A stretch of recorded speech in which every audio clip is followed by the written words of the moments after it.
नमस्कार। आज इस वीडियो में हम गोस्वामी तुलसीदास जी के बारे में पढ़ेंगे। उनका जीवन परिचय, उनकी प्रमुख रचनाएं, उनके साहित्यिक जीवन, उनकी भाषा शैली किस तरह की रही, इन सभी तथ्यों पर हम चर्चा करेंगे।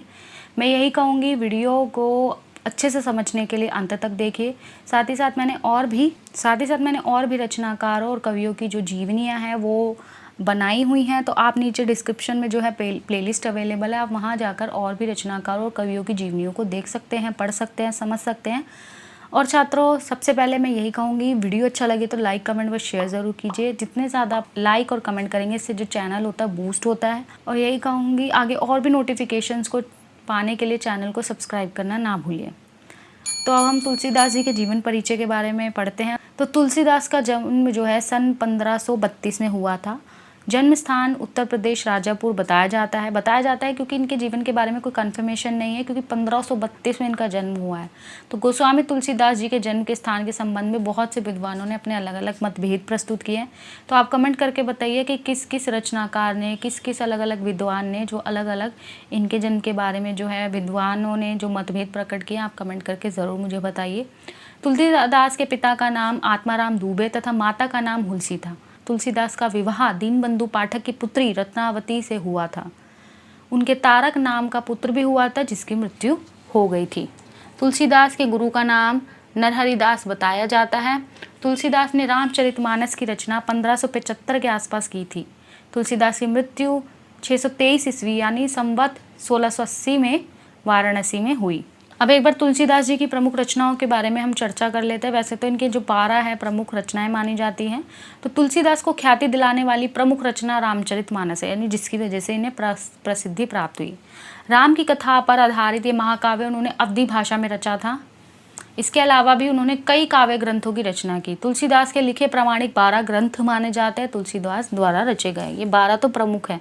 अभी कल को इन फ्यूचर आपको इन 12 में से पढ़ लीजिए, 3-4 तो लन रह ही जाते हैं। रामचरितमानस, जानकी मंगल, पार्वती मंगल, गीतावली, कृष्ण गीतावली, विनय पत्रिका, दोहावली, बरवाई रामायण, कवितावली, हनुमान बाहुक समेत, वैराग्य संदीपनी, रामाज्ञा प्रश्न और रामलला नचहु। इन ग्रंथों में प्रबंध काव्य की दृष्टि से रामचरितमानस और मुक्त काव्य की दृष्टि से विनय पत्रिका सर्वाधिक महत्वपूर्ण है।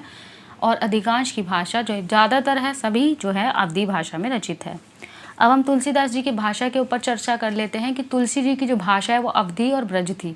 यानी अगर कृष्ण संबंधी रचनाएं कर रहे हैं तो कृष्ण जो थे ब्रज के निवासी थे तो ब्रज भाषा, और राम की अगर कर रहे हैं तो राम जो थे अवध के थे तो अवधी भाषा का प्रयोग इन्होंने किया है।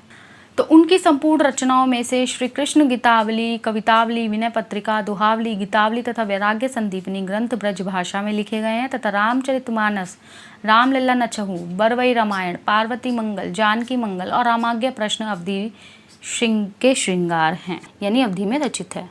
अब इनका भाव पक्ष देख लेते हैं कि तुलसी जी की भक्ति भावना सीधी, सरल एवं साध्य है, यानी उनके आराध्य जो है श्री राम है।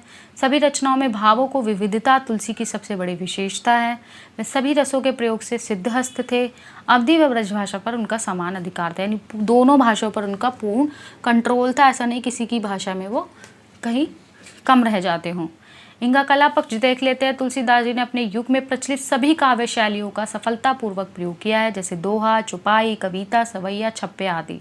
अलंकार उनके काव्य में सुंदर व स्वाभाविक रूप से प्रयुक्त हुए हैं। रामचरितमानस अवधी भाषा का सर्वोत्तम ग्रंथ है।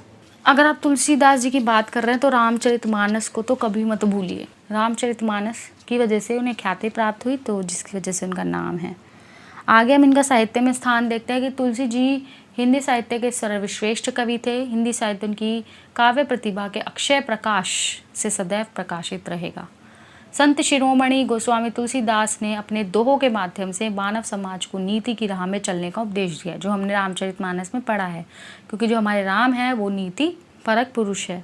जीवन को सफल बनाने के क्या तरीके हो सकते हैं, मीठे वचन बोलने से क्या लाभ होता है तथा काम, क्रोध, लोभ और मोह से वशीभूत व्यक्ति को क्या नुकसान होता है आदि उपदेशात्मक नीति वचनों के माध्यम से समाज के विकास में उन्होंने अपनी महत्वपूर्ण योगदान दिया है। तो इस तरीके से जो गोस्वामी तुलसीदास जी है इनके बारे में हम शॉर्ट में पढ़ चुके हैं। और यही कहूँगी, किसी तरह का मुझे नहीं लगता आपको डाउट होना चाहिए। फिर भी कोई चीज़ आपको लग रहा है जो मिस हो गई है, आपको लगता है इस वीडियो में होनी चाहिए, तो कमेंट करके ज़रूर बताइए।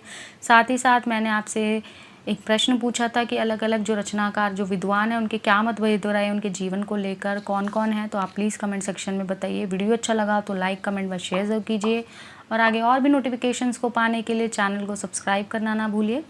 धन्यवाद।